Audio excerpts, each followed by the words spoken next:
Power in the Moon Court had never been measured by justice, only by inheritance, whose blood carried old names, whose scent could command a room, whose wolf answered to rank before truth. People like Vivian Nightshade lived beneath that arithmetic, useful when silent, punishable when noticed, and erased when inconvenient. She had learned to make herself narrow in doorways, quiet on stairs, forgettable beside silverware and candle smoke. Yet even invisibility had limits. In houses built on ambition, someone always had to carry the stain. On the night the frost sealed the lower courtyards in white glass, the stain became her name. The servants' corridor under Valewood Hall smelled of lye water, cold iron, and old fear. Vivian knelt on stone with a scrub brush in her hand and her left wrist burning where the estate brand had rubbed raw beneath her cuff. She had wrapped it with linen torn from a flour sack, but the fabric had gone damp hours ago, and each movement dragged heat across scar tissue that never fully settled. Her knees ached, her shoulders trembled from hauling coal. She kept working because stopping meant being seen, and being seen meant being corrected. Bootsteps halted beside her. Marrow, the household steward, did not need to raise his voice to hurt people. "You missed the corner," he said, tapping the wall with his cane. "Again. Are you dull, Nightshade, or defiant?" Vivian lowered her head. "I will redo it." "You will do more than that." The cane tip slid beneath her chin and lifted. "Lady Valewood receives 3 council elders at moonrise. Every brass rail in the north gallery must shine. Every glass must be spotless. If a single smudge greets them, I will have your rations cut for a week." From the top of the stairs, soft heels clicked against marble. Lady Vivian Valewood appeared in ivory silk trimmed with sable, beautiful in the way winter lightning was beautiful. Precise, bright, and dangerous at a distance. Her smile never reached her eyes. "Do not threaten her with hunger, Marrow," Valewood said lightly. "Hunger sharpens resentment. Give her work instead. She owes this house breath for breath." Her gaze dropped to the strip of linen peeking from Vivian Nightshade's sleeve. "Show me." Vivian's pulse stumbled. "My lady, it is only—" "Show me." She unwound the linen with clumsy fingers. The brand on her wrist, a stylized V bound by chain links, sat raised and angry across her skin. Valewood studied it as if inspecting a cracked cup. "A reminder," the noblewoman murmured, "that property does not negotiate." She looked back at Marrow. "If she speaks to any guest tonight, remove her tongue privileges for a month." Vivian swallowed. Tongue privileges meant seasoning allowance and access to the herb room. Without those, healing took longer. The punishment was designed to linger. "Yes, my lady," Marrow said. Valewood crouched, silk pooling over stone.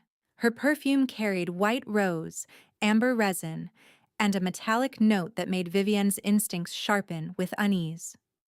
"You were taken in when no one wanted you," she said, almost tenderly.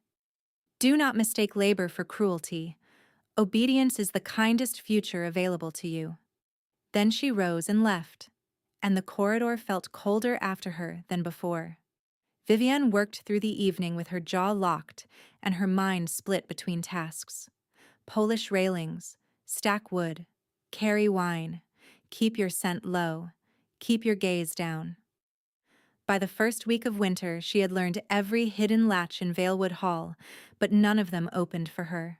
When the council elders arrived, Marrow pushed her into the shadow behind the north gallery screen with a tray of warmed cups. "You stand here until called," he whispered. "If you drop anything, you sleep outside." She stood. She listened. Through carved cedar lattice she could see the long table, maps pinned with black stones, and Lady Valewood seated at the head as if she already owned a throne she had not yet touched. Elder Soren, narrow-faced and careful, spoke first. "The tribunal will question the prophecy line. They require corroboration of blood descent." Valewood slid a leather ledger across the table. Corroboration can be written. Belief is administrative. Another elder, broad and red-cheeked, frowned. What of the garrison captain? Ironhold remains popular with border packs. He will not remain anything for long, Valewood said. The decree is prepared. Traitory reads cleanly when stamped with royal wax. A third voice, lower, uncertain. And the other Vivienne? The servant. Valewood did not hesitate. Useful as a vessel, disposable as witness. If the king hesitates, we provide a cleaner narrative. Nightshade bewitched him, tried to poison him, carried cursed blood from outlawed Moonline stock. I rescue stability. The court thanks me. Silence followed, heavy and stunned. Then one of the elders laughed too quickly. Vivienne's fingers went numb around the tray handle. Her breath thinned. She had heard cruelty before. This was architecture, a complete design, each lie fitted to the next like stones in an arch. I am standing still. I am breathing. I am not crying. If I cry, I cannot hear. If I cannot hear, I die ignorant and useful. She is saying my name like a tool. She is saying poison like a prayer. I am not property. I am not property. My wrist burns, my knees shake, and I want to run now. Now. But running blind is how animals get trapped. Listen. Count the doors. Count the guards. Remember which key Marrow keeps on his left side. If I live through this hour, I will choose where my feet go. If I do not, then let this moment at least belong to me. A floorboard popped behind her. Marrow's hand clamped over her shoulder. What are you doing here? He hissed. The cups, she whispered, raising the tray. His eyes narrowed. He had heard enough to be afraid. Fear made him crueler. He yanked her into the corridor hard enough that one cup slipped and shattered on stone. Sound cracked through the gallery. Inside the chamber, chairs scraped. Valewood's voice floated out, sharp as drawn wire. Bring her! Marrow marched Vivienne into the light. Shards glittered at her feet. Elders stared with public boredom and private calculation, already weighing whether she was worth lying about. Valewood tilted her head. How much did you hear? Vivienne understood then that truth would not save her. Only leverage might. Only that I had dropped a cup, my lady. Valewood smiled. A poor answer, but a disciplined one. She reached out and touched the brand on Vivienne's wrist with one gloved finger. Pain flared bright. Lock her in the ash cellar. At dawn, send her to the lower kennels. No speech, no sun. We will decide later whether she keeps her hands. The room blurred at the edges. Lower kennels meant restraint posts, transport chains, and auction brokers from mining packs who bought labor by weight and age. People went down those stairs and came back emptied. Marrow dragged her through 2 corridors and down a narrow service stair, muttering, "You should have stayed stupid." At the ash cellar door, he shoved her inside and bolted it. Darkness folded around her, dry and choking with soot. Her palms scraped brick when she caught herself. She sat on the floor and listened to her heartbeat pound like fists against a locked gate. For a long time she did nothing. Survival had always required waiting, bending, choosing the smallest punishment available. That skill had kept her alive. But tonight it pointed toward a cage with no return. The breaking point arrived quietly, not as courage, as arithmetic. If she stayed, she vanished by dawn. If she ran and failed, pain came faster. If she ran and lived, someone might someday hear what she had heard. She moved. The ash cellar had one vent near ceiling height, barred with iron mesh gone brittle from years of heat. Vivienne stacked coal buckets, climbed and pushed until rust snapped and a corner tore free. The opening was barely wider than her shoulders. She exhaled, turned her face sideways, and forced herself through brick grit and splintered metal that scraped her back and tore her sleeve. She dropped into the smokehouse yard behind the kitchens, hit frozen mud, and bit her lip hard enough to taste copper. No shout followed. Not yet. She crossed the yard bent low, keeping to stacked firewood and laundry lines stiff with ice. At the tack shed, she stole a wool cloak, a water skin, and a short kitchen knife with a cracked bone handle. In Marrow's office, just off the stable lane, she found what she had hoped for. The leather ledger from the council table, left carelessly open beside a lamp gone cold. She tore 3 pages, the ones marked with cipher numbers, council seals, and the line item for Moon Oath chalice supplies redirected through a private apothecary. She took a signet impression pressed in wax scrap and tucked everything into the inner seam of the cloak. Then the alarm bell rang. "Cellar breach," someone shouted from the south wing. "Gate teams, move."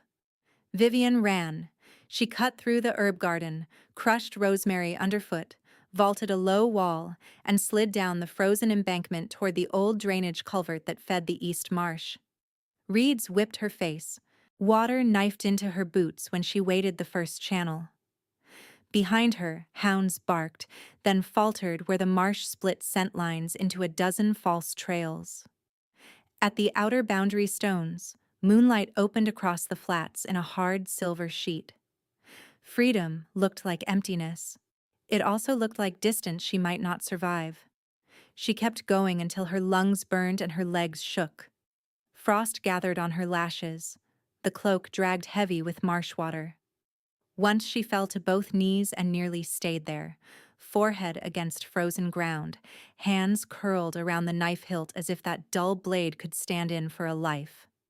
Hoofbeats thundered from the north road. She staggered upright and turned, expecting Valewood riders. Instead, 3 black carriage outriders bearing the royal crescent surged from the dark, wolves pacing beside their horses in silent, predatory focus. The lead envoy dismounted before she could flee and caught her elbow, not unkindly but with absolute control. "Vivian Nightshade," he said, reading from a narrow strip of parchment. "Escaped Omega of Valewood Hall." She tried to pull free. "I am not going back." "You are not," he said. "By order of the Crown, you are requisitioned." Another envoy produced a lacquered tube sealed with black wax and the royal mark. He held it out as if offering a ceremonial gift instead of a sentence. "You will carry this decree to Garrison Captain Magnus Ironhold at Greywatch," the first envoy said. "You will witness its reading, remain for the execution, and return with signed proof." Vivian stared at the seal, at her shaking hands reflected in the lacquer, and understood with cold clarity that she had escaped one machine only to be fed into a larger one. The envoy's grip tightened when she did not reach for it. "Choose quickly," he said. "Road with us, or chains with Valewood Retrieval." She took the tube. "I will ride." She said it like a vow she did not believe she could keep, and the first envoy gave a single curt nod, as if belief had never been part of the contract. They rode before the alarm bells from Valewood Hall could fade behind the marsh. Vivian was lifted onto a narrow-backed bay with a winter coat and bad temper, the lacquered tube tied beneath her cloak with a strip of leather that bit against her ribs each time the horse jolted. 2 outriders bracketed her close enough that flight was fantasy, while the lead envoy kept a relentless pace across the north road, where frozen ruts snapped at hooves and moonlight turned every stone into a blade of silver. No one spoke for the first hour. Their wolves ran the tree line in long, fluid shadows, occasionally vanishing into brush and reappearing ahead as if distance obeyed them differently than it obeyed humans. Vivian kept her hands clenched in the mane because the cold had already taken feeling from her fingers, and because if she loosened her grip she thought she might simply tip sideways into the dark and let the earth decide the rest.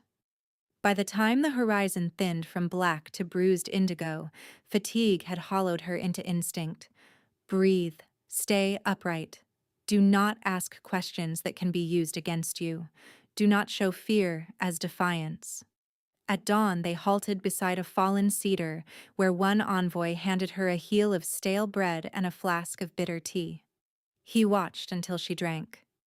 "What did Ironhold do?" she asked, voice rough from wind. The man glanced toward the lead rider before answering. "He refused an order." "Refusing an order earns execution?" "In this kingdom, refusal earns whatever the court requires it to earn." That was not information. It was warning. They rode again, climbing into harsher country where pines crowded the road and ridgelines rose like broken teeth. Smoke from distant settlements drifted low and metallic, not hearth smoke, but forge smoke, and twice they passed boundary posts marked with old runes partially chiseled away, as if someone had tried to erase ownership and failed. Vivian tracked those details automatically, the way she had learned to track moods in a hallway. What had been changed? What had been hidden? What had survived despite intention? Near midday, the lead envoy reined in at a narrow stone bridge spanning a half-frozen gorge. 4 sentries waited on the far side, cloaks dark with sleet, spears grounded. Their insignia was not Royal Crescent, but an iron wolf head split by a vertical line. Grey Watch. One sentry stepped forward, scent sharp with pine resin and steel. "State your business."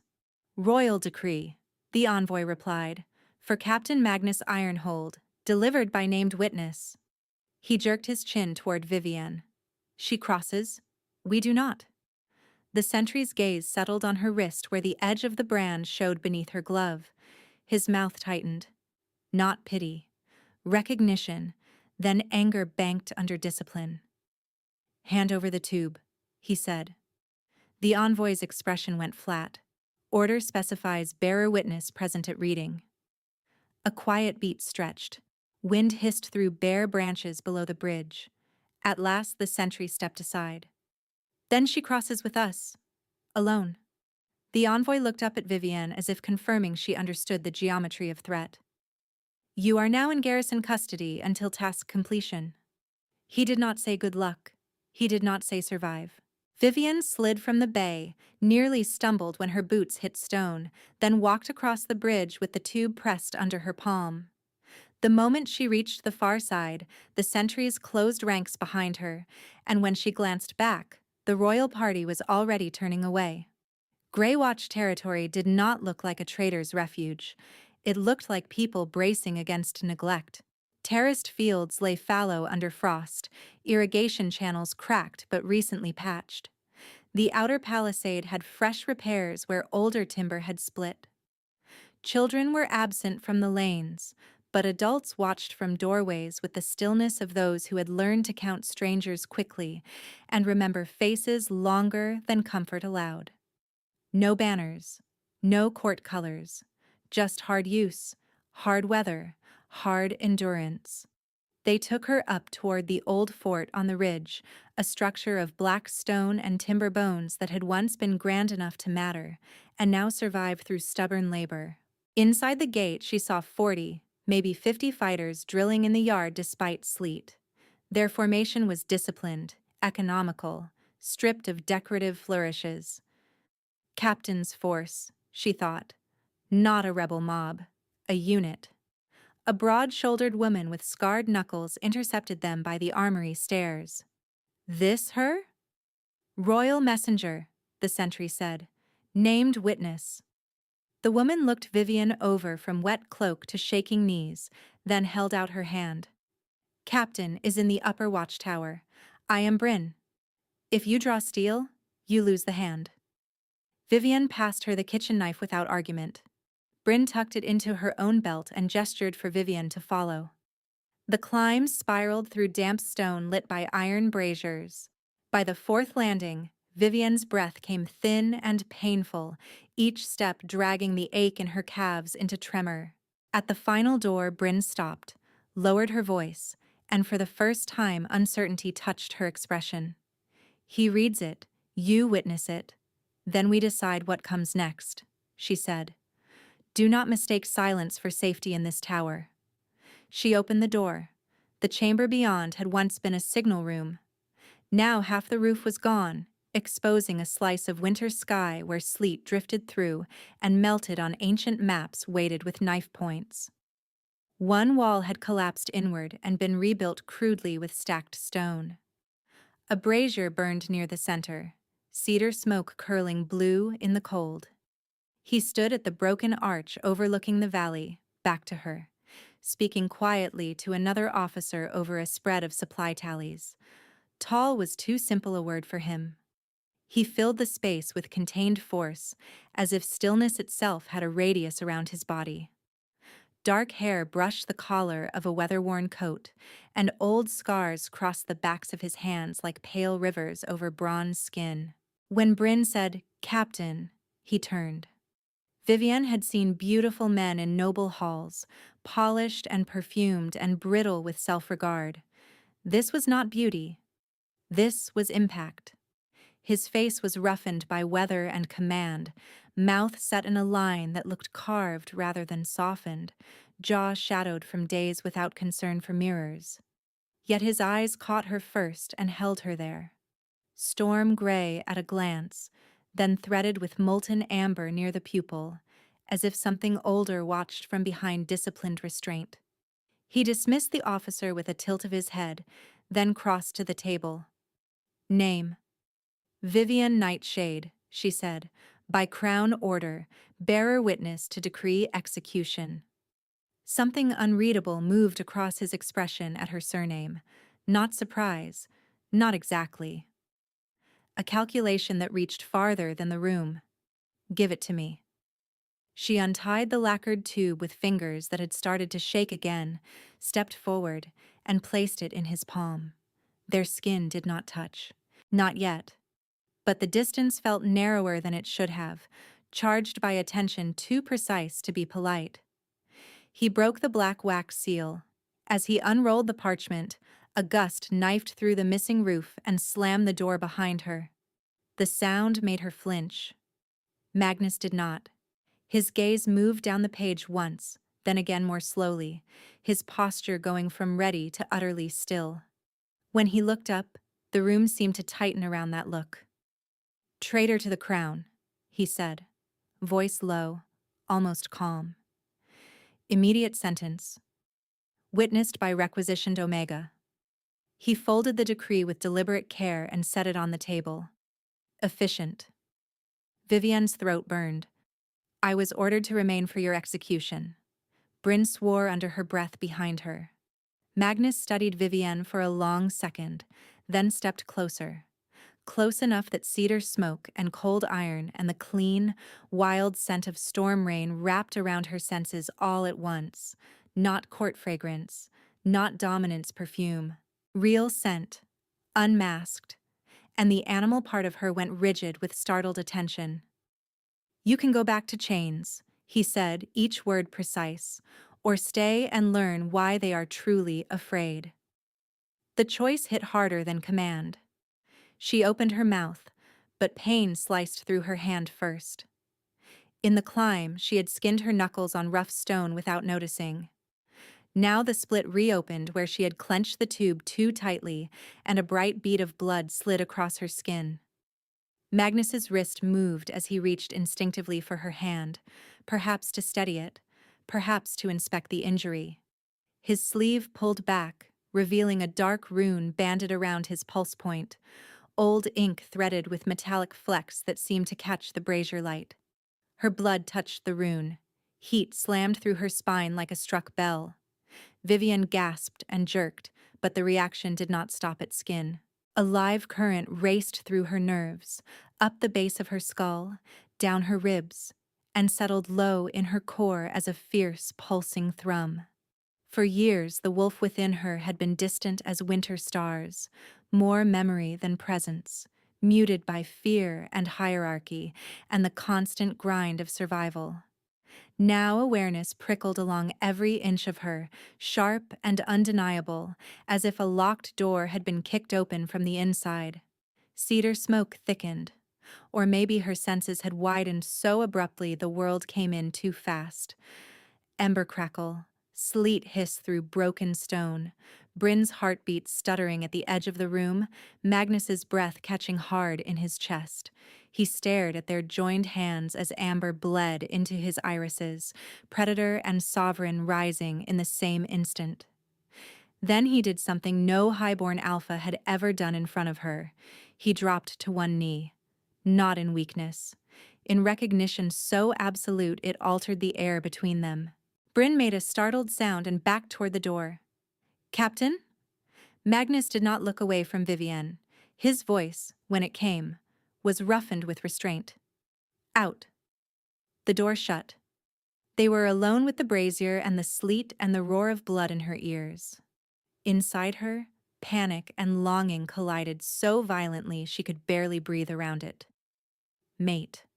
The word arrived whole, instinctive, terrifying. Not a court arrangement, not a bargaining chip, not a false prophecy fed through ledgers and wine. Sacred, involuntary, bone-deep truth. No, no, this could not be real. She was branded property with stolen documents sewn into a wet cloak, sent as a witness to a killing staged by people who would erase her tomorrow. He was a condemned garrison captain, except every line of his body said command, and every scent thread in the room said power held in check by will alone. The realization struck with brutal clarity. Common soldier was a lie. This was the hidden Alpha King. Magnus lifted her bleeding hand, not claiming, just holding it as if it were both fragile and formidable.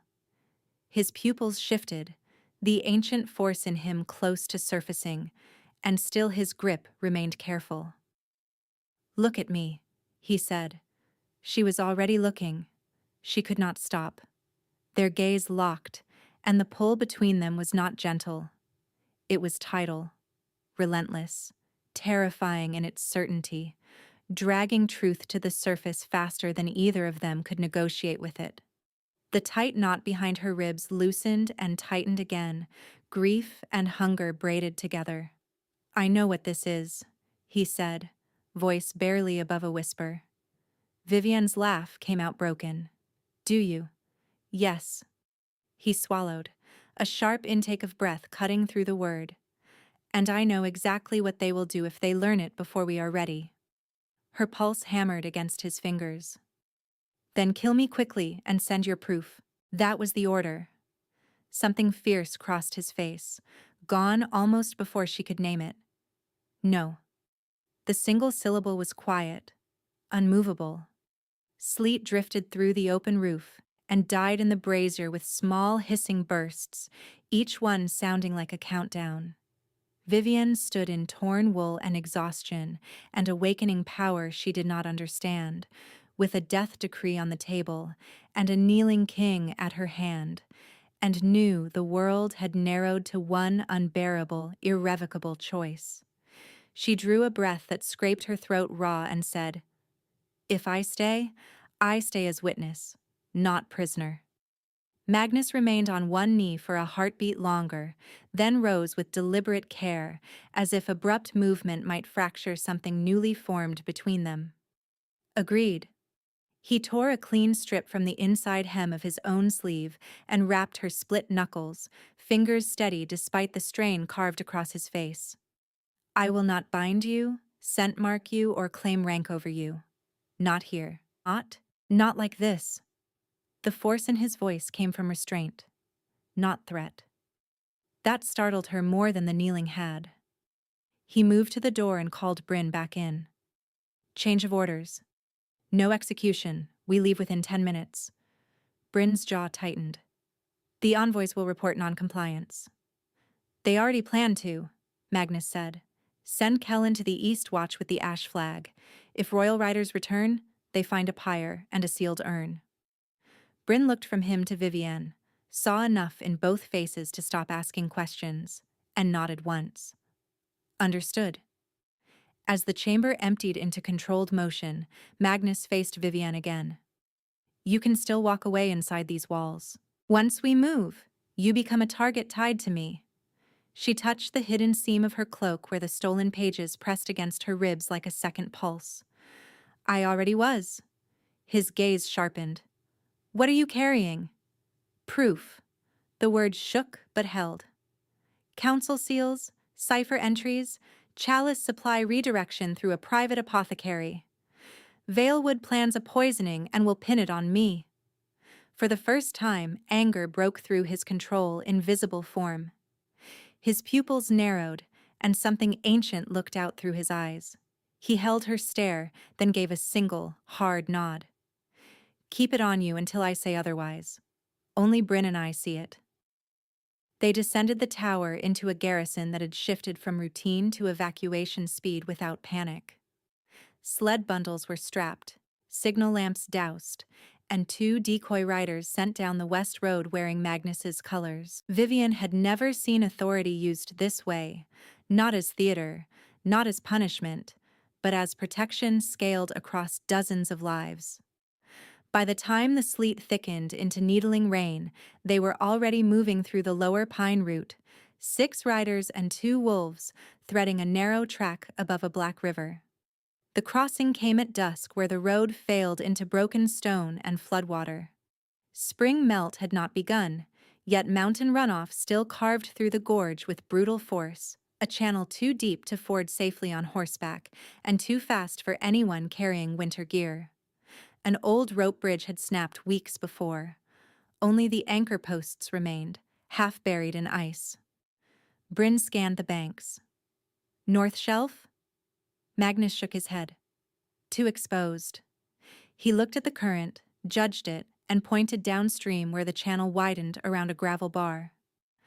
We cross in pairs, belt lines on, no heroics. No one argued. Vivian stepped into the river on command, and cold slammed up her legs so violently she lost breath.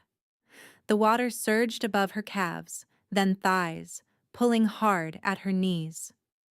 Magnus moved beside her, one hand locked around a guide rope, the other hovering near her elbow without touching. He had given her a choice even here. Take his arm or not. She lasted 5 steps before the old scar tissue around her ankles, where shackles had once sat too long and too tight, split open under the freezing strain. Pain flared white. Her footing slipped on submerged stone, and the current seized her. A line snapped taut around her waist as Magnus caught the fall. He hauled her upright with raw strength, turned his body to break the flow against his hips, and got them both to the gravel bar where she dropped to her knees, shaking so hard her teeth struck together. She waited for the reprimand, for the clipped assessment of weakness, for that familiar, humiliating tone used by people who treated suffering as inconvenience. It never came. Magnus crouched in front of her and set his gloves aside. Look at me, Vivienne. His voice stayed low, pacing her breath. You are not failing. Your body took damage years ago and the river found it. That is all. The simple mercy of being believed almost undid her. He unfastened his dry outer cloak and spread it over a flat stone, then lifted her boots with careful hands and examined the reopened scars without flinching.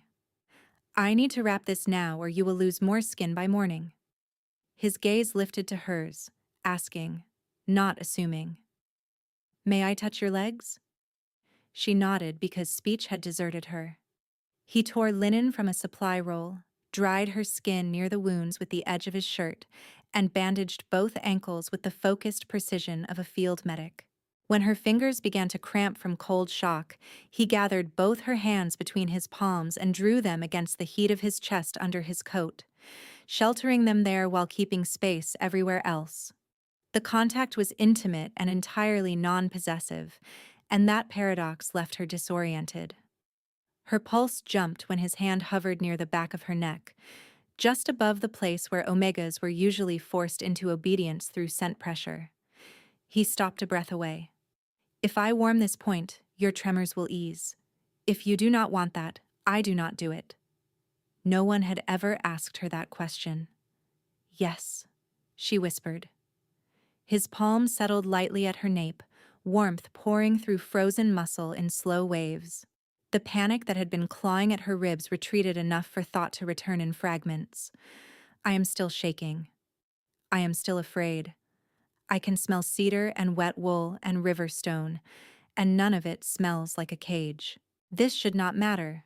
One decent act, one careful hand, but my whole life has been shaped by hands that took first and explained later. He is stronger than anyone here, and he is choosing not to use it against me. I do not know what to do with that. I do not know what to call this ache when relief and grief arrive together. Stay alert. Stay sharp. But breathe. Just breathe.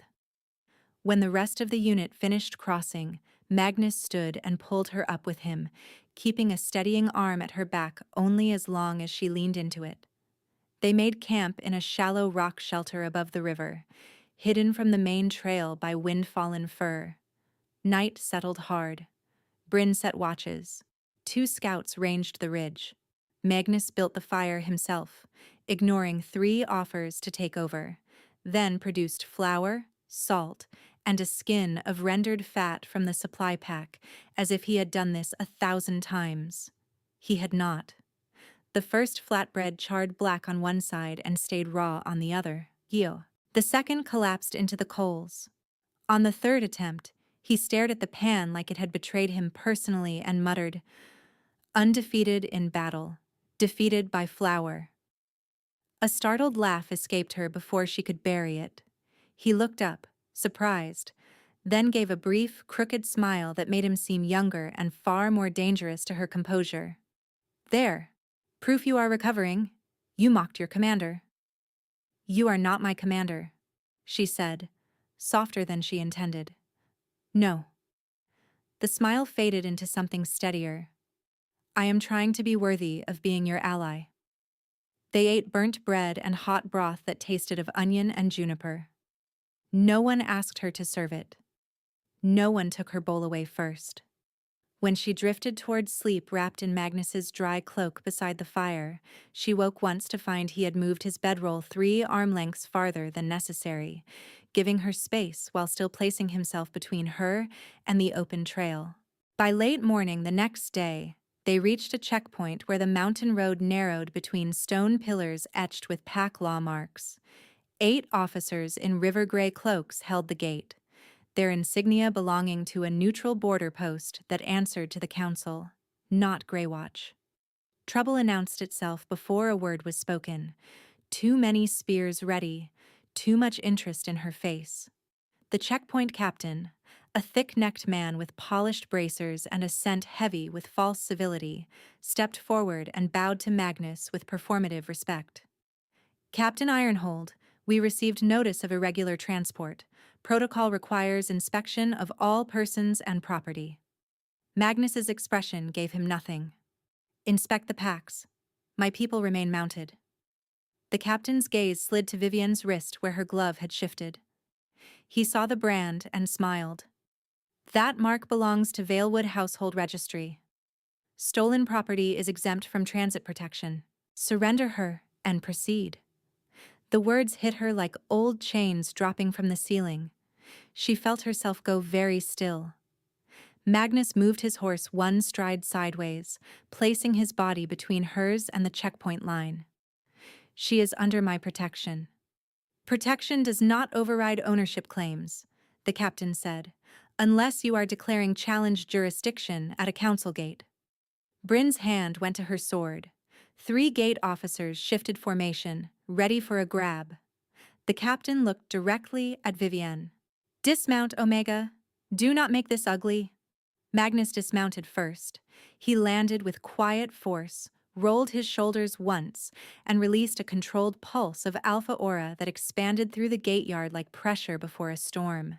It did not break bones. It did not throw anyone. It simply bent knees, forced breath short, and reminded every wolf present where true hierarchy lived. Spears dipped. 2 officers dropped to one knee involuntarily. Magnus's voice carried without shouting. "No one touches her without answering to me." The captain fought to straighten, face flushed with humiliation. "You would stake command for a lying Omega?" Magnus unbuckled his sword, handed it to Bryn, and stepped into the center ring carved for legal disputes. "Formal challenge under pack law. Charge, unlawful seizure attempt and status slander against a protected witness. 3 exchanges. First disarm decides. Murmurs rippled through the post. This was not theater now. This was recordable law. The captain drew steel with a snarl and lunged. Magnus pivoted, redirected the strike with an open-hand parry, and drove his shoulder into the man's chest, forcing him back 2 steps. Second exchange came faster, a low cut aimed at Magnus's thigh.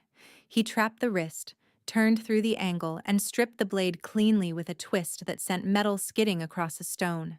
Third movement ended it. Magnus hooked the captain's ankle, dropped him flat, and pinned him with a forearm across the collarbone, claws just visible at the fingertips, control absolute. "Yield," Magnus said. The captain spat dust and fury. "Yield." Magnus released him and stepped back, breathing hard but composed. He turned to the gate scribe, a young woman frozen over her ledger. "Record judgment." She swallowed. "By challenge outcome, seizure claim void pending tribunal review. Protected witness status affirmed." "Continue," Magnus said. The scribe looked at Vivienne, then at the brand. "Servant mark cannot be used as transit warrant or custody proof without voluntary statement from the marked individual before 2 witnesses." Magnus faced Vivienne, and in front of everyone he bowed his head a fraction. "Speak only if you choose." Her heartbeat thundered. Every eye on the road waited to see if she would flinch back into silence. She dismounted on unsteady legs and stepped into the ring herself. "I am Vivienne Nightshade," she said, voice carrying farther than she expected. "I am not surrendered. I am not claimed as property.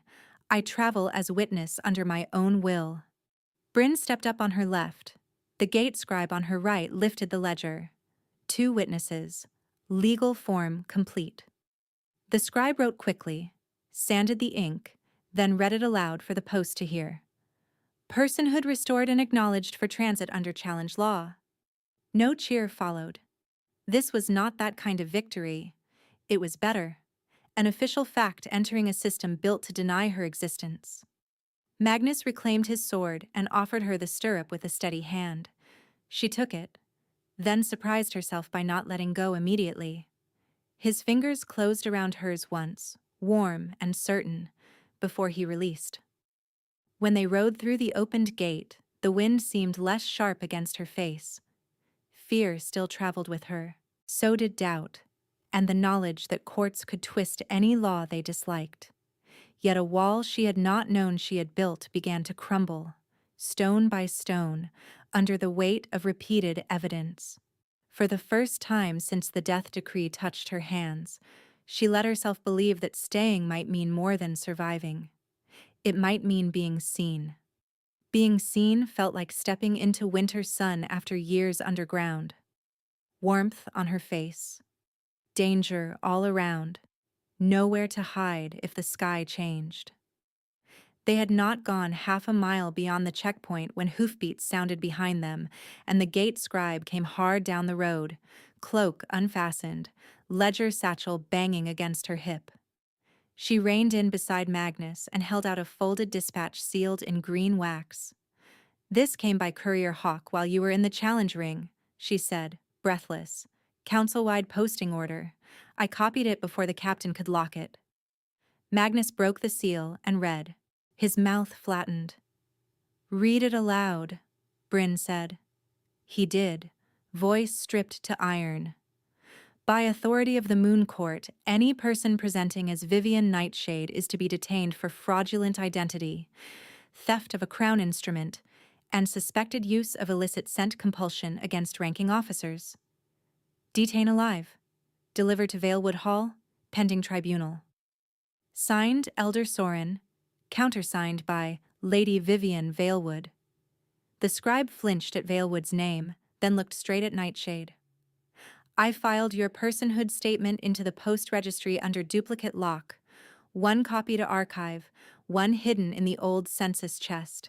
If they burn one, the other remains." Vivienne Nightshade stared at her, stunned by a kindness so practical it felt like strategy.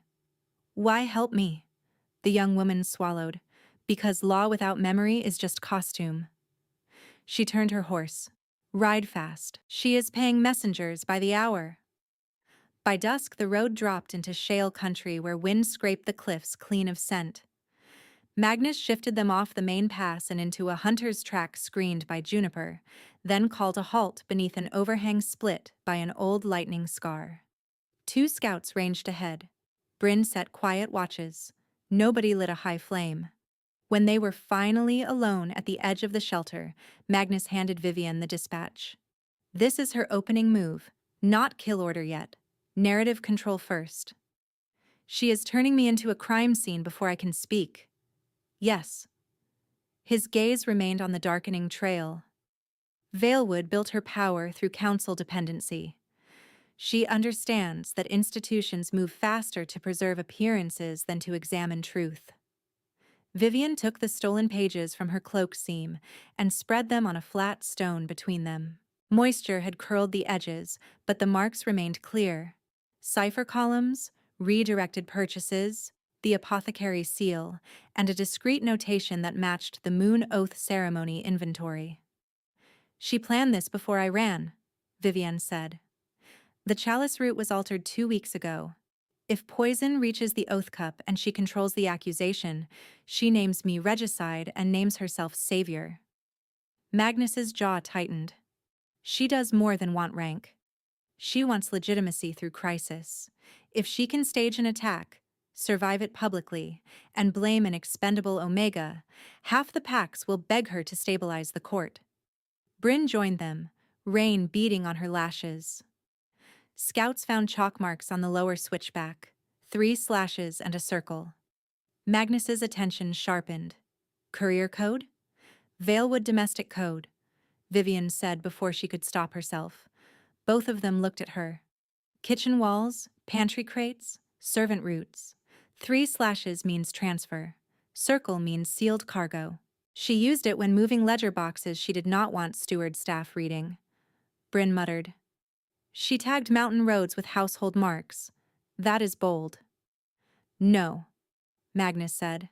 That is confidence. She assumes nobody beneath her is worth noticing. He crouched, drew a route in wet grit with a knife tip, and changed course 3 times in quick strokes.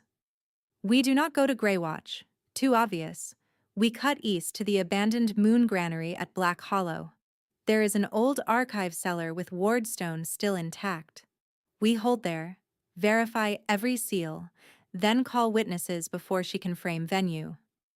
3 days earlier, the idea that anyone would reroute an armed column around her safety would have sounded absurd to Vivienne. Now strategy bent around her existence, and fear changed shape. It did not lessen. It became precise. The rain thickened after midnight. They rode in staggered formation through pine that smelled of sap and cold earth, wolves ghosting the ridgeline with silent discipline. The mate pull traveled beside her like a second weather system, sometimes quiet, sometimes fierce enough to rattle thought. Every time Magnus drew near to adjust pace or pass water, her pulse stumbled in a way that felt both tender and dangerous. He kept distance anyway, honoring every line he had named. By the second night on the east track, the pressure behind her ribs had become a constant hum. Do not lean into him. Do not mistake care for safety. But he asked each time. He kept asking. You are not a task, not a burden strapped to his saddle, not a debt. You are terrified and drawn and tired of living as evidence of someone else's cruelty. You want to trust him, and that wanting frightens you more than the road. If you give him your throat and he turns, you break. If you never give it, you remain half alive forever. Keep moving, keep thinking. Keep one hand on the pages that can still burn her plans down. Near dawn, they reached a narrow saddle above Black Hollow. Mist pooled in the basin, and the old granary rose from it like a shipwreck of stone. One side collapsed, roofline jagged, moon runes faded but not erased. Magnus signaled a silent approach. Bryn took 2 fighters to sweep the lower door. A single lantern glowed inside before they entered, set in the center of the floor where no one could hide behind it. On the opposite side stood Elder Soren in travel robes, gloves immaculate despite the mud. 4 council guards flanked him. Behind them, under a silver cloak pinned at the throat with a moon opal, waited Vivian Valewood. She smiled when Nightshade stepped through the doorway. "There you are." The softness in her voice chilled the room more effectively than winter wind.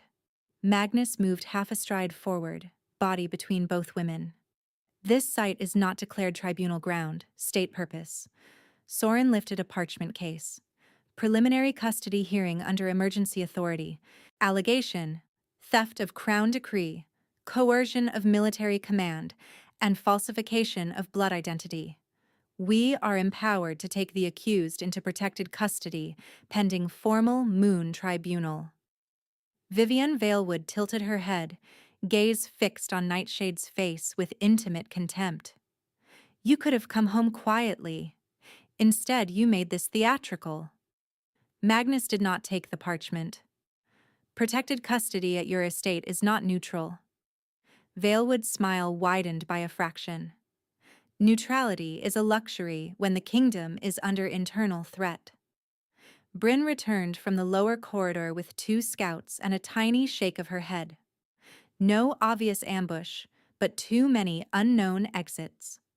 Soren stepped closer and lowered his voice into false reason. "Captain Ironhold, you are already under traitor review. Interfering with a council action will be treated as confession." Magnus said nothing. His stillness was more frightening than shouting. Valewood moved 1 pace left so she could see Nightshade around him. "Do you know what rumor you have become by noon in the capital? Bewitcher, false heir, scent thief. By tomorrow they will add Kingkiller. Stories spread because people recognize patterns, and your kind has always been easiest to fit into cautionary tales." Vivian Nightshade felt the old instinct to fold smaller rise like muscle memory. She refused it. "You poisoned the oath root," she said. "You forged genealogy and paid elders to certify it." A faint flicker crossed Soren's face. Valewood did not blink. "Accusations are cheap from a servant who stole paperwork she cannot read." "I can read numbers," Nightshade said, "enough to follow your apothecary marks." Valewood's gaze sharpened, then softened again with deliberate cruelty. "Then you know how often desperate people misunderstand account books." She turned to Soren. "Take her." Magnus's aura rolled out in a controlled wave that made the lantern flame gutter. Guards hesitated, knees flexing. Soren's composure cracked. "Do not do this," the elder snapped. "You cannot fight council law in a ruin." "I do not need to fight law," Magnus said. "I need to prevent unlawful seizure." He looked to Nightshade without touching her. "Your choice." Choice. Even now. She stepped forward until she stood level with Magnus instead of behind him. "I refuse custody under Valewood authority. I petition Open Moon Tribunal at the Ancestral Stone with independent healer present." Soren barked a laugh. "You do not petition, you submit." "Record her refusal," Magnus said to Bryn, who had already opened a field ledger. "Witnessed by command, witnessed by council, witnessed by pack." Valewood's expression cooled into naked dislike. "You think procedure will save you from hierarchy?" "No," Nightshade answered. "Truth will." For 1 suspended beat, nobody moved. Rain drummed through the broken roof. Mist slid along the floor in pale ribbons. Then Valewood lifted her hand slightly, as if adjusting her cloak clasp. One of the council guards nearest the lantern flicked his wrist. A glass bulb hit the stone and burst into stinging vapor that smelled sweet and wrong. Not smoke, not herbs. Something engineered to seize a wolf's lungs without leaving obvious residue. "Down!" Magnus shouted. Chaos tore through the room. Bryn kicked the lantern aside before oil could catch. 2 guards lunged for Nightshade with weighted nets. Magnus intercepted the first, driving him into a pillar hard enough to drop him. The second cast wide. The net clipped Nightshade's shoulder and dragged her backward across wet stone. She slashed at the cords with the small utility blade Bryn had returned that morning, sawing fibers while coughing as the vapor burned her throat. Through watering eyes, she saw Soren retreating toward the side door, one hand over his mouth, prepared for this exact gas. Prepared and complicit. Valewood did not come closer. She lifted 2 fingers, voice flat and precise. Bind the brand, wrists first. A council guard with a hooked restraint chain rushed in through the haze and snapped the loop toward Nightshade's neck, aiming to drag her down for an iron clasp.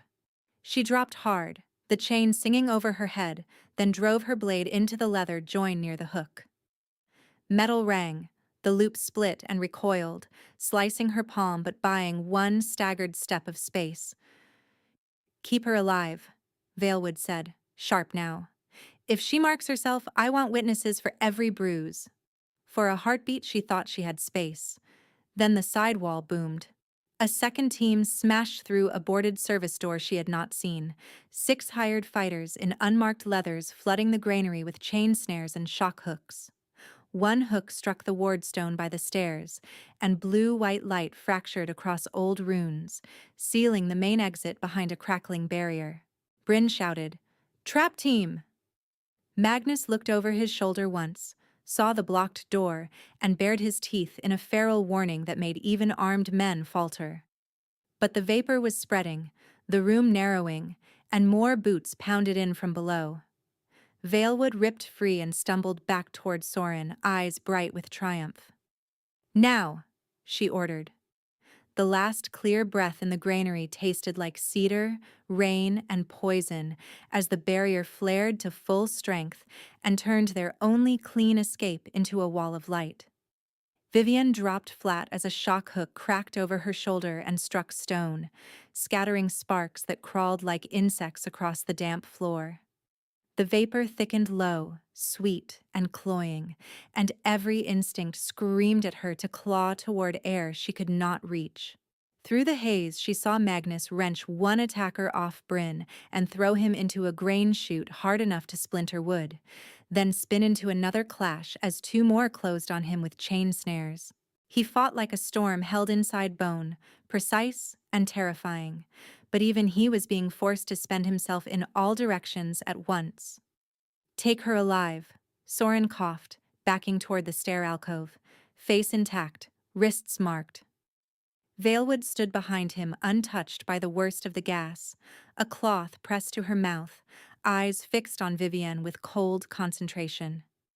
"If she speaks, break her breath rhythm first. Panic makes memory unreliable." The words landed with deliberate cruelty, not anger. Procedure. A net hit Vivian again, this one weighted with iron knots that pinned her left arm to her side. She rolled before the second edge could settle, blade sawing through wet rope while her lungs burned. A boot slammed into her ribs and drove her down. She heard Bryn shout her name, heard Magnus answer with a sound that was almost a growl, then a body crashed between them and blocked her view. Hands caught her braid, jerked her head back, and forced a chain collar toward her throat. She twisted on instinct and felt metal scrape skin without catching. The guard cursed and reached for the brand on her wrist instead, thumb grinding into scar tissue to trigger compliance through pain. For one shaking second, old training surged up like a trapdoor opening under her feet. Submit. Freeze. Survive the moment and disappear inside it. No. Not again. She drove her forehead into the guard's chin, hard enough to make him recoil. The net slipped.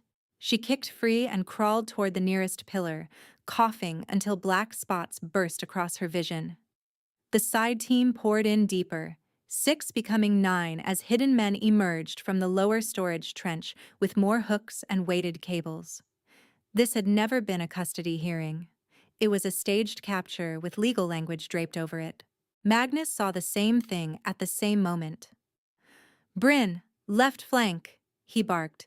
"Do not let Soren reach the stairs." A hook caught Magnus across the shoulder and dragged, sparks biting through fabric. He tore it loose barehanded and yanked the chain's owner into a knee strike that dropped the man. Still, the room was turning against them. Gas spreading, exit sealed, numbers climbing. Vivienne's palm skidded across broken stone and struck the base of the old ward pillar, where rain had washed enough grime away to reveal moonline runes cut deep into granite. Not dead. Dormant. Valewood followed her gaze and snapped, "Keep her from the pillars."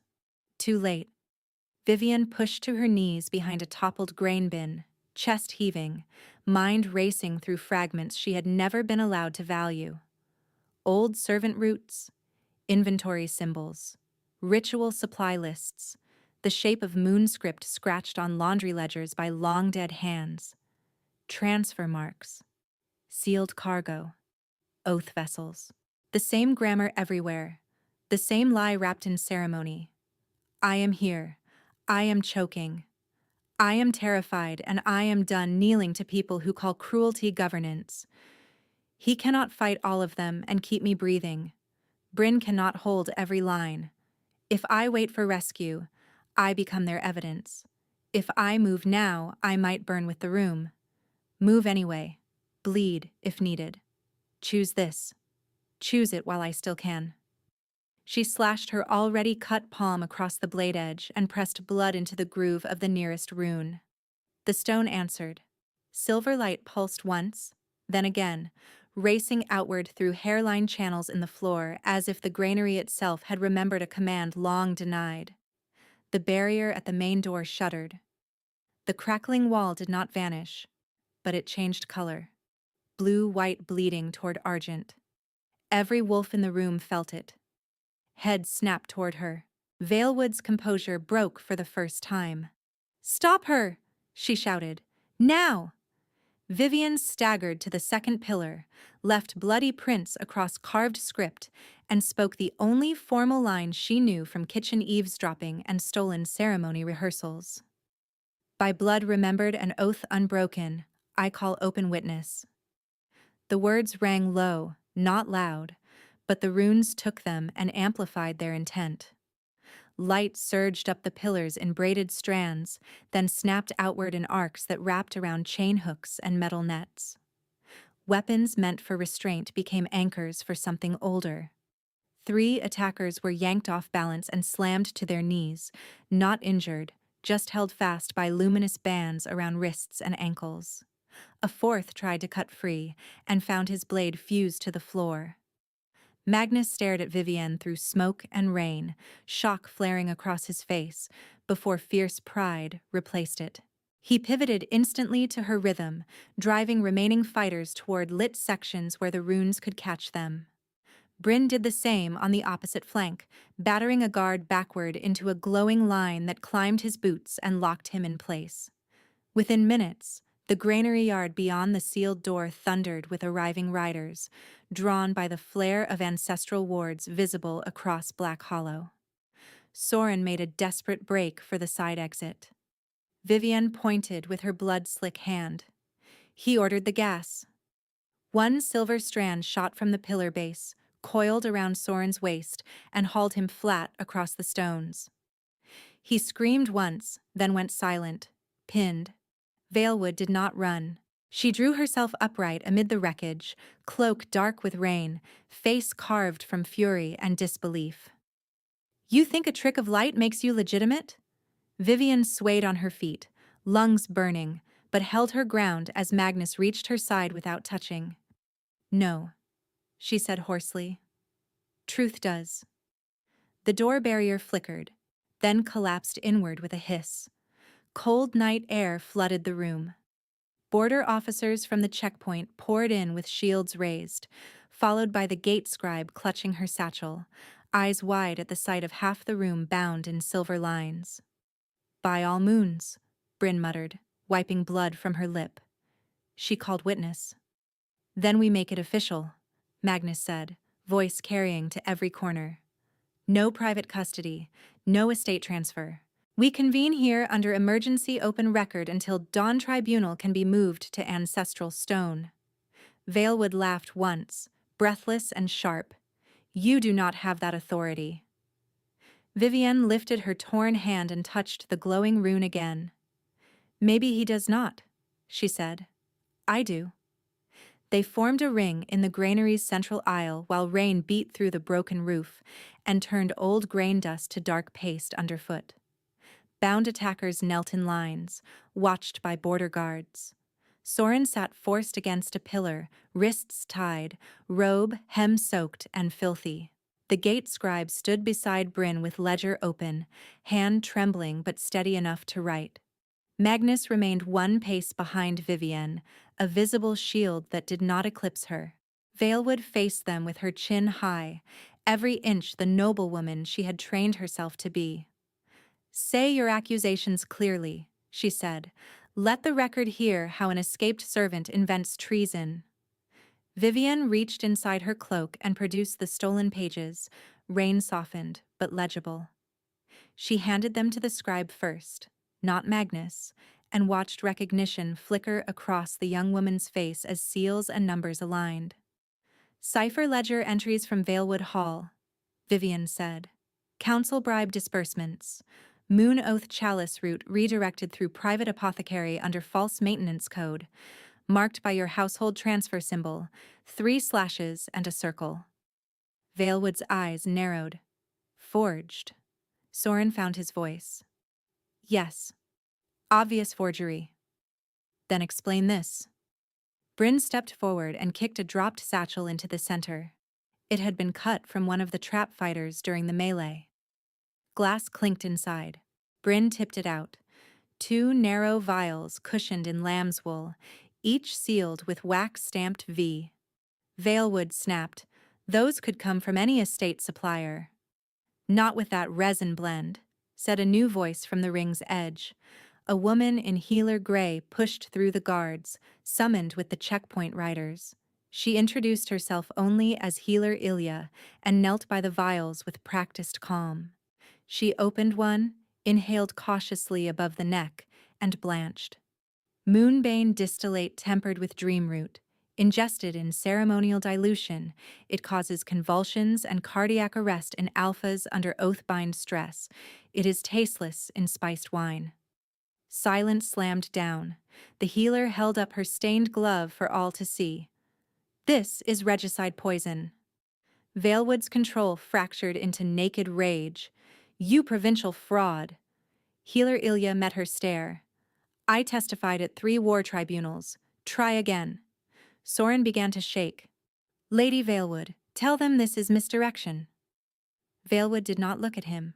The scribe read from the ledger copy, voice growing steadier with each line. Payment codes to Council Elder Soren, 3 disbursements. Courier fees accelerated over 48 hours. Notation, witness transfer before oath day. Notation, servant insignia placement in royal wing. Magnus's gaze hardened to iron, planted evidence. Valewood suddenly moved. The motion was small, almost elegant. Her hand flashed to the moon opal pin at her throat, pulled it free, and turned the long ceremonial spike into a blade as she lunged for Vivienne's chest. Vivienne saw it because she had lived years reading danger in tiny shifts of posture. She stepped in instead of back, caught Valewood's wrist with both hands, and twisted along the joint the way Magnus had disarmed the checkpoint captain. The pin skittered across stone. Valewood hissed and clawed for her face, but Vivienne turned her, forced her arm behind her back, and drove her to one knee in the center of the ring. Gasps rippled through the guards. Valewood struggled, breath ragged, and spat the words like venom. You were a servant pretending to be a queen. Vivienne tightened her grip just enough to stop the thrashing. No, she said, voice low and clear. Your cruelty was a crown pretending to be fate. Magnus stepped forward then, not to seize Vivienne, but to block every exit as promised. Record attempted murder during open hearing, he told the scribe. Record possession of poison. Record conspiracy to frame crown witness. Soren broke first.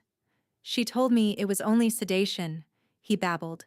Only enough to weaken oath response, Never fatal. I did not know. I did not know. Healer Ilya held up the vial again. He lies, or he is incompetent. Both are disqualifying. The border post commander, who had entered with the second wave, planted his spear butt on stone. Under emergency pack compact and witnessed admission, I move immediate status stripping of Elder Soren pending full moon tribunal.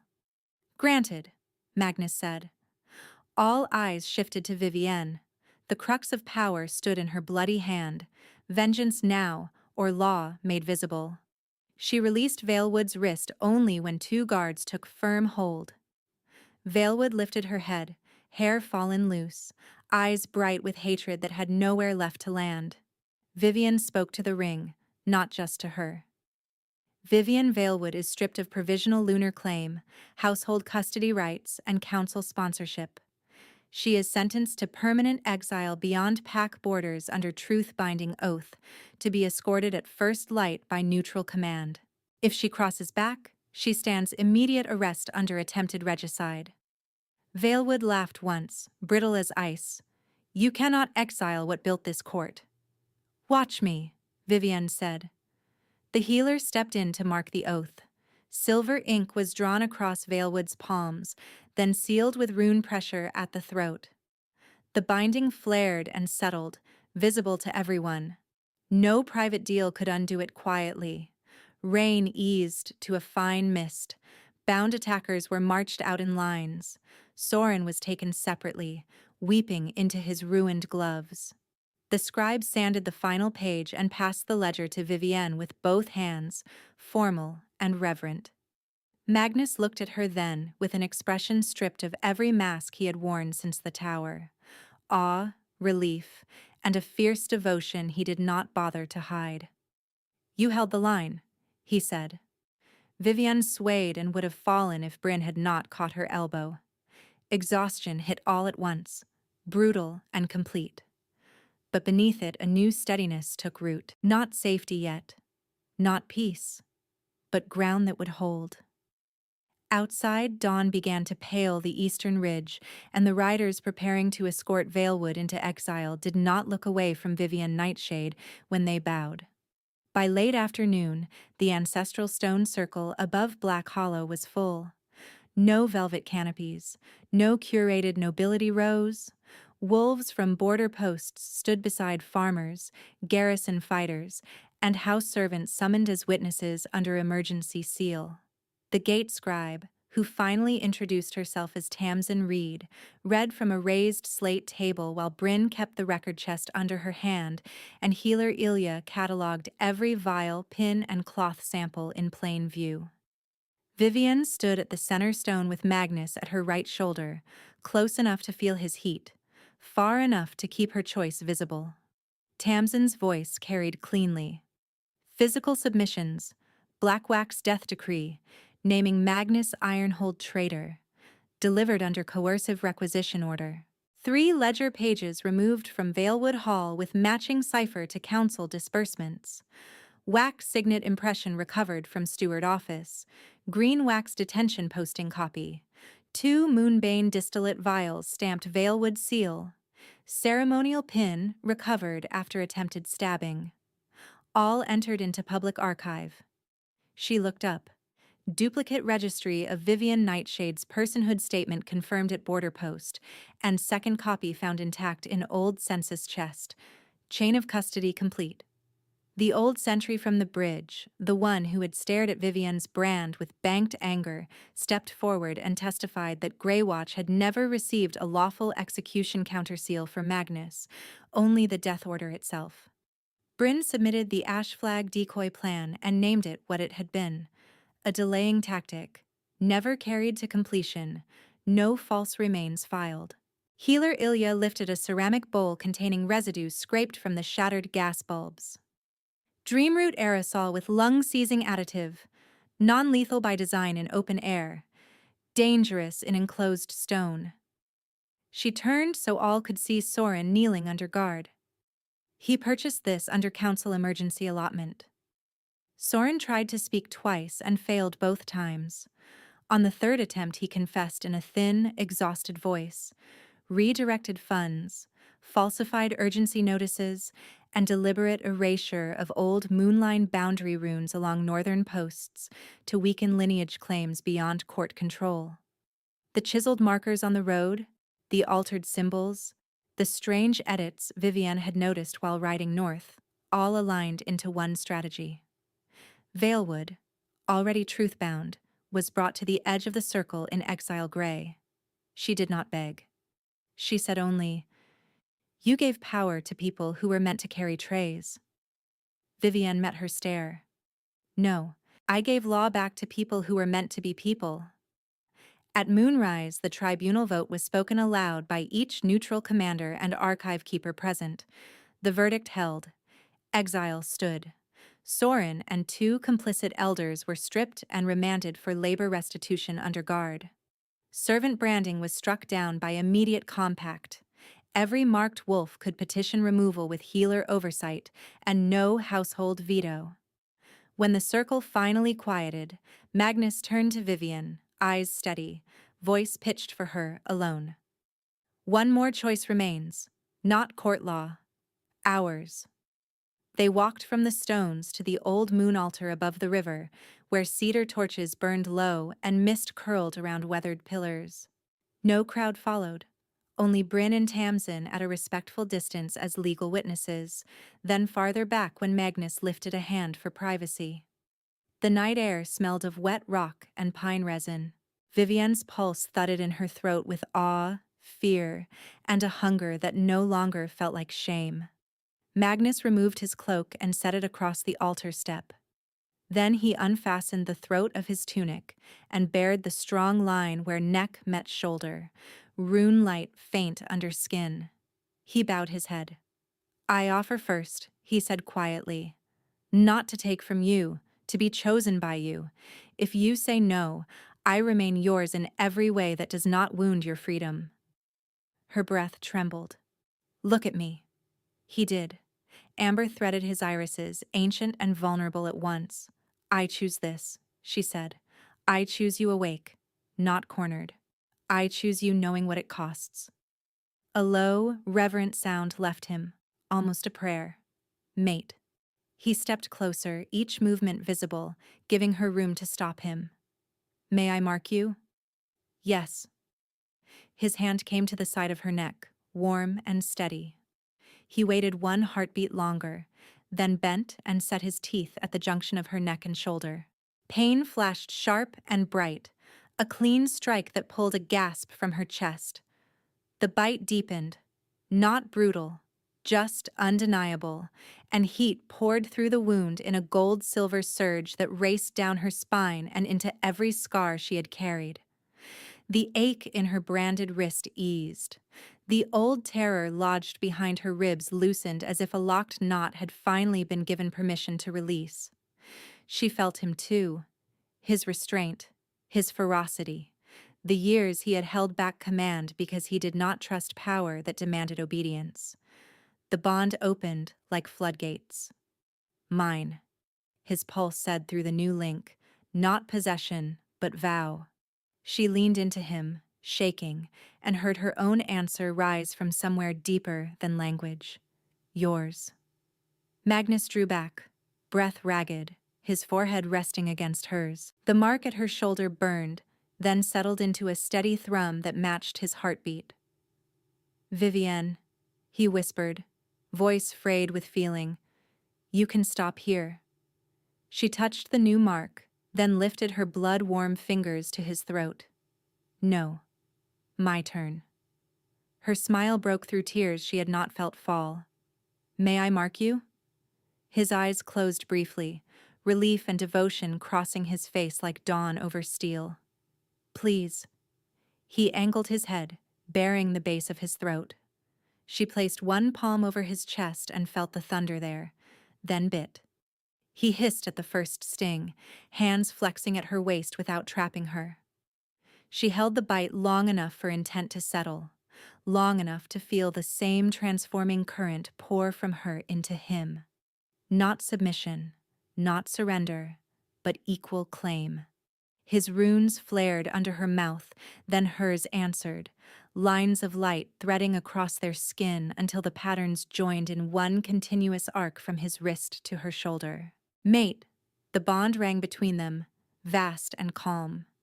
When she released him, Magnus gathered her into his arms and held her as if he had been waiting years for the right to do exactly this. They stayed like that while the Mark heat softened into warmth, while their breathing synchronized, while the river below kept moving as if the world had always had room for them. Mine, he murmured against her hair. Yours, she answered. He kissed her brow, tender and shaking. Mate. 2 days later, the palace great court opened under full moon banners, and this time Vivienne walked in through the front gate. The death decree tube lay cracked and emptied in the evidence casket beside the tribunal ledgers, now sealed under public archive law. Toxin vials were locked in healer custody for training and detection protocols. The ceremonial pin was mounted as proof in the justice hall, with a single line beneath it.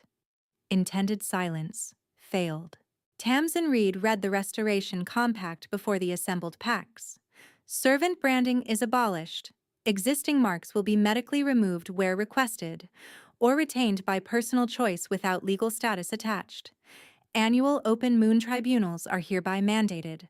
Household custody over adult wolves is null. Bryn, promoted to Royal Marshal of Border Command, knelt and swore to enforce it across every checkpoint, then stood grinning when Vivienne pulled her into a fierce embrace instead of accepting a formal bow. Healer Ilya accepted appointment as High Court healer and immediately requested funds for a poison registry and training schools for rural clinics. Magnus approved before she finished the sentence. Marrow was brought in under guard from Valewood Hall and, faced with ledger records and witness testimony, admitted to confinement abuses. He was sentenced to labor under oversight at the new sanctuary kitchens, where former servants chose whether to work beside him or not at all. No private punishments, no hidden cells. At sunset, Vivienne and Magnus took their oaths as co-rulers at the moon dais, equal hands on the same stone. The herald named her Moon Queen of Nightshade line and recognized Magnus openly as Alpha King Ironhold. No disguise, no shadow title. The crowd's howl rose in one unified wave that shook the banners. Then came the scene she had never allowed herself to imagine. Inside the royal grounds, near the south wall where old kennels once stood, masons opened the gates to a rebuilt sanctuary with bright windows, legal advocates, and healer rooms. Over the arch, carved deep enough to outlast politics, were 3 words chosen by Vivienne herself. No one is property. At dawn, she stood with Magnus on the palace terrace above the waking city, crowns light on their heads, bond marks visible at throat and shoulder in the first gold of morning. Wolves ran the lower courtyards in easy loops. Bells called for market, not alarm. Below them, sanctuary doors opened and people walked through unafraid. Magnus slid his hand into hers, calloused palm warm against her skin. Home, he said, as if testing whether the word would hold. Vivienne looked over the rooftops, the river, the roads that had once meant flight, and now meant return, and let the truth settle fully at last. Yes, she said, home.